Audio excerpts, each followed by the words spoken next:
Good morning, my dear students. Welcome to the accountancy class of 17th July 2020.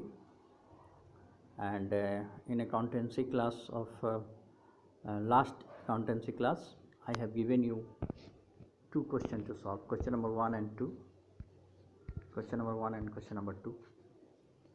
As you are seeing that solution hints is given, so it will be very easy to explain you what is the solution of this question. I think all of you have made it, solved it, because there will be no problem. But particularly a boy naming Ketan had given us a solution just after I think 1 or 2 hours he has given it.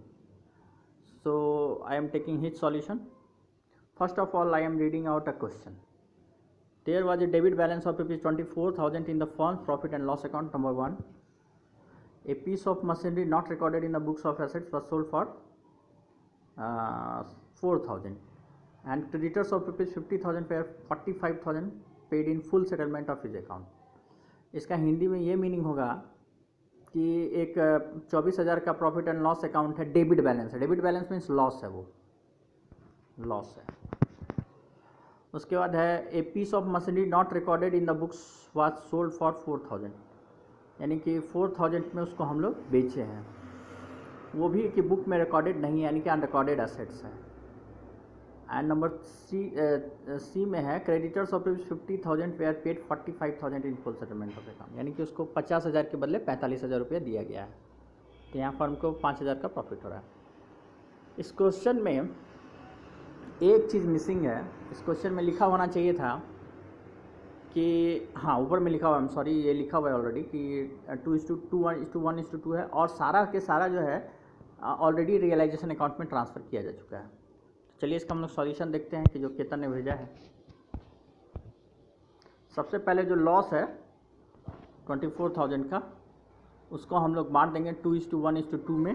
यहाँ पे इसने narration भी दिया है, तो 2:1:2 में हम लोग इसको बांट दिए हैं. तो आपको आया है 9,600, 4,800 एंड 9,600, तो ये 24,000 हो गया. नेक्स्ट है ये जनरल एंट्री. देखिए 20 capital account, 6 capital, 20 capital account debit ये हो जाएगा और profit and loss account credit हो जाएगा. उसके बाद जो हमारा अनरिकॉर्डेड एसेट्स है उसको बेचने से हमारा पैसा आया होगा, इसलिए बैंक अकाउंट हमारा डेबिट है. Bank account debited to realisation account 4,000, और बिल्कुल सही है ये. एंड देन हमारा जो है थर्ड जर्नल एंट्री है कि 45,000 जो पे किया गया है क्रेडिटर्स को, तो realisation account debit to bank account 45,000 हमने पे किया है. Adjustment of creditors in full settlement of account. तो इस तरह से इसका करेक्ट सॉल्यूशन है, बिल्कुल सब के सब सही है. तो इसने बहुत अच्छा सॉल्व किया है. और यहाँ नीचे में भी लिखा है कि इस क्वेश्चन में डेट के स्पेस में 1 मार्च होगा, 2013 होगा, तो कोई प्रॉब्लम नहीं है, इट्स करेक्ट. चलिए अब हम उसका दूसरा सॉल्यूशन देखते हैं जो कि इसने भेजा था. 1 बाय 1 करके हम लोग देखेंगे इसको. ओके, तो पहले हम लोग क्वेश्चन को देखते हैं. ये दूसरा क्वेश्चन जो हमने आप लोग को दिया था, ये दूसरा क्वेश्चन देखिए बड़ा इंपॉर्टेंट है. रियलाइजेशन एक्सपेंसेस ₹5,000 पेड, यानी 5,000 रुपये का रियलाइजेशन एक्सपेंसेस पेड हुआ है, और इसमें रुपी कुछ भी नहीं लिखा है कि कौन उसको बियर कर रहा है, कौन पे कर रहा है. तो सिंपली इसका जर्नल एंट्री होगा realisation account debited to bank account. Realisation account debited to bank account. Okay, तो इसका भी सॉल्यूशन उसने सही बनाया है. आप देखिए, सॉरी, ये देखिए करेक्ट है. Realisation account debited to bank account 5,000, तो ये आपका ये करेक्ट सॉल्यूशन है. चलिए अब हम लोग मूव करते हैं दूसरे क्वेश्चन की तरफ. दूसरा क्वेश्चन में लिखा हुआ है number B, realisation expenses amounted to ₹3,000. Mister X one of the partners has to bear these expenses, यानी मिस्टर एक्स को बियर करना है. तो मिस्टर एक्स क्यों बियर करेगा? आखिर को वो तो फर्म से क्लेम करेगा कि हम जो है एक्सपेंसेस किए हैं वो पैसा हमको मिलेगा. तो इसका जर्नल एंट्री सिंपली होगा realisation account debited to X capital account. Realisation account debited to X capital account. देखते हैं सॉल्यूशन क्या है. Realisation account debit to X capital account, ये भी करेक्ट है हमारा. ये सॉल्यूशन करेक्ट है, इसमें बिजनेस भी लिखा है वो करेक्ट है हमारा। चलिए अब हम लोग नंबर 3 देखते हैं। Y comma one of the partner took over machine for ₹10,000, यानी वाई एक पार्टनर है जिसने कि मशीन को 10,000 में ले लिया है। तो सिंपली है कि मशीन को हम रियलाइजेशन अकाउंट में ट्रांसफर कर चुके हैं, सो इसका जर्नल एंट्री होगा Y's capital account debited to realisation account, Y's capital account debit to realisation account. Let's see कि उसने क्या किया है। Y's capital account debited to realisation account, ये भी 10,000 है, ये भी करेक्ट सॉल्यूशन है इसका, बिल्कुल सही किया है इसने। अब चलिए हम लोग चलते हैं नेक्स्ट नंबर 4 में क्या है। Number 4, Z one of the partner agreed to take over creditors for ₹30,000, creditor of ₹30,000 for ₹20,000। इसका मतलब है कि जेड एक पार्टनर है जिसने क्रेडिटर को लिया है, उसका बुक वैल्यू 30,000 है, 20,000 पे लिया है। देखिए यहाँ पर इसका मीनिंग ये है कि जेड जो है वो क्रेडिटर को पे करेगा, जेड जो है क्रेडिटर को पे करेगा, और कितना पे करेगा वो भी देख लीजिए। वो 30,000 का क्रेडिटर को 20,000 रुपया देगा, यानी क्रेडिटर लेने वाला 30,000 था और उसको जेड देगा 20,000 और उसका जो है सेटलमेंट हो जाएगा, यानी उसको फर्म अलग से पेमेंट कुछ नहीं करेगा, जेड ही उसको 20,000 रुपया दे देगा और मामला फुल सेटल्ड हो जाएगा। तो यहाँ पे जो जर्नल एंट्री होगा वो होगा रियलाइजेशन अकाउंट डेबिटेड टू जेड्स कैपिटल अकाउंट, और वो 20,000 रुपीज़ ही दे रहा है इसलिए 20,000 होगा। ओके, और कुछ नहीं होना है। तो चलिए हम लोग इसका सॉल्यूशन देखते हैं। अब इसने केतन ने जो सॉल्यूशन भेजा है उसमें इसने क्रेडिटर्स अकाउंट डेबिट किया है 20,000 से, ये तो बिल्कुल गलत है। उसके बाद रियलाइजेशन अकाउंट को डेबिट किया है 10,000 से, ये भी गलत है, इसमें भी कोई करेक्टनेस नहीं है। और जेड का कैपिटल अकाउंट को क्रेडिट किया गया 30,000 से, ये भी गलत है। तो इसका पूरा सॉल्यूशन गलत है, इसका पूरा सॉल्यूशन गलत है। यहाँ पे सिंपली जर्नल एंट्री होगा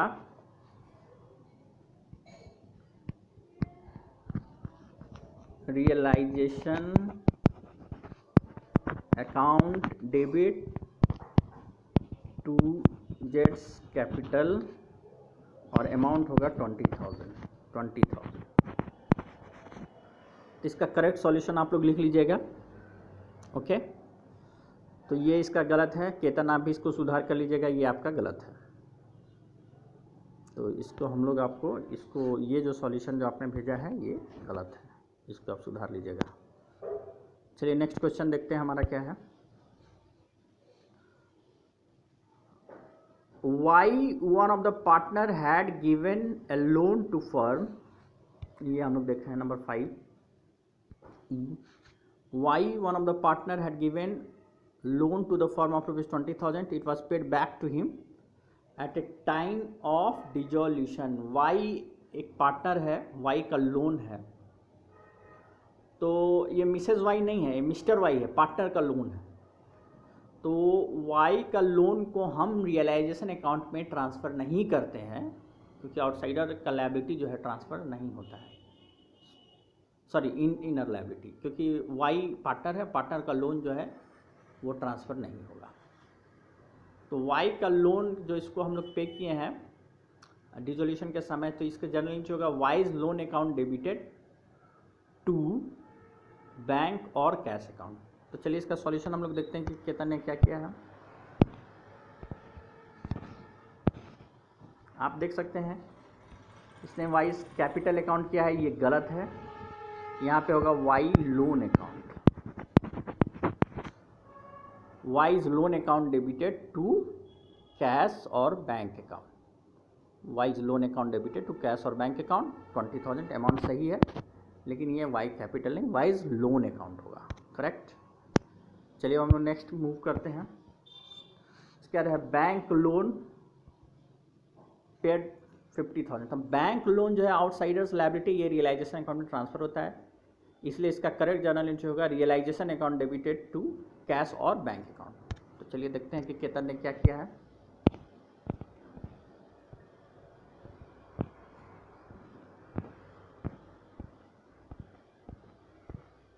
छठा नंबर का सॉल्यूशन इसने किया है एक्स वाई जेड्स कैपिटल, आई मीन वाई इसने ऐसा क्यों किया है भगवान जाने।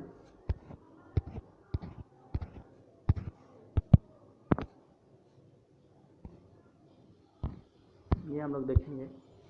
तो ये सॉल्यूशन इसका गलत है। Sorry I am sorry, I think 7th में उसने भेजा है realisation to bank's loan account paid, ये करेक्ट है उसका। लगता है कोई स्किप तो हुआ नहीं है, या सॉरी ये नंबर F नंबर ये स्किप हुआ था।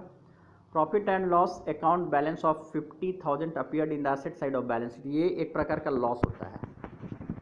तो इसके लिए जो जर्नल एंट्री होगा Y X capital account debit, Y capital account debit और जेड कैपिटल अकाउंट डेबिट। जो एक्स वाई जेड पार्टनर है तो 5:3:2 इसको हम लोग 50,000 है आई थिंक, हाँ 50,000 है। तो इसका होगा 25,000, 15,000 एंड 10,000।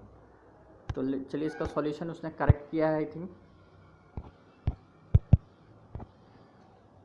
या एक्स वाई जेड का कैपिटल अकाउंट डेबिट 25, 15 एंड 10, ये करेक्ट है।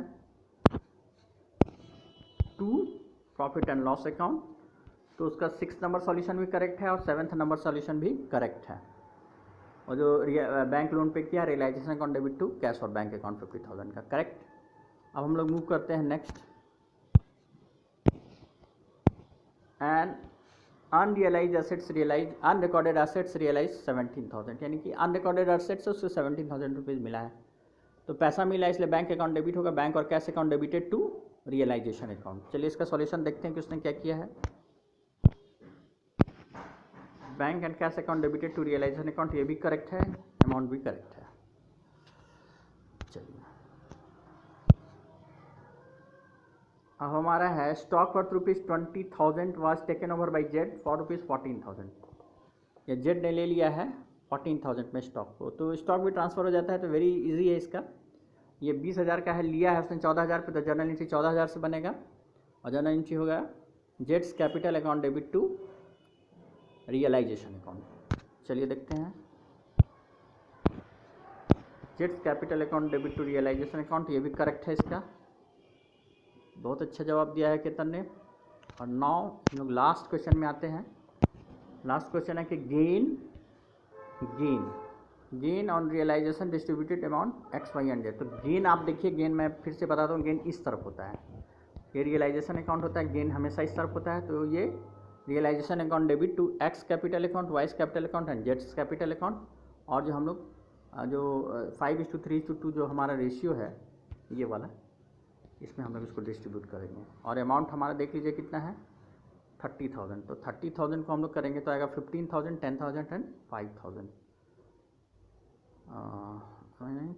15,000 का जो है करेक्ट आपको डिस्ट्रीब्यूट करना होगा। तो आप देख लीजिए इसको क्या आता है वैल्यू। हाँ 15,000, 9,000 एंड 6,000 आता है, करेक्ट है। ये हमारा 5:3:2 में इसने मार दिया है 30,000 को। तो realisation account debit to X capital account, Y's capital account, जेड्स कैपिटल अकाउंट 15,009, तो ये भी हमारा इसका करेक्ट है। तो इस तरह से thanks for Ketan for giving us a quick reply. और इसमें इसका केवल 2 सॉल्यूशन गलत हैं, बाकी सब सही है। So thank you so much. आप लोग को भी होप कि ये समझ में आ गया होगा। इसको मैं आज की तारीख में यानी कि 17 जुलाई को आपको ये सॉल्यूशन करके दे रहा हूँ। आप लोगों ने अगर किया होगा उसको तो नोट कॉपी में इसको आप सुधार लीजिएगा। अगर जिन बच्चों ने नहीं किया है वो उसको उतार लीजिएगा। इसका PDF फाइल भी मैं शेयर कर दूँगा। Okay, thank you so much.